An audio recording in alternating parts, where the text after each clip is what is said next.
पहला तो ये कि अनुच्छेद 3 के अनुसार क्या संसद के पास ये शक्ति है कि वो भारत के किसी क्षेत्र को किसी दूसरे देश को सौंप सके, और दूसरा ये कि क्या पार्लियामेंट के पास इतनी पावर है कि वो बिना किसी संविधान संशोधन के सिर्फ एक सामान्य कानून से भारत का इलाका किसी दूसरे देश को दे सकती है।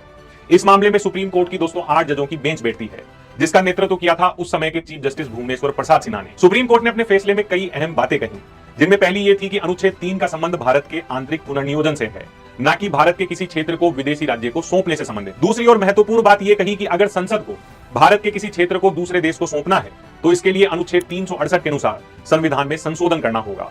इसका मतलब यह था कि केवल एक साधारण कानून से भारत की जमीन किसी दूसरे देश को नहीं दी जा सकती।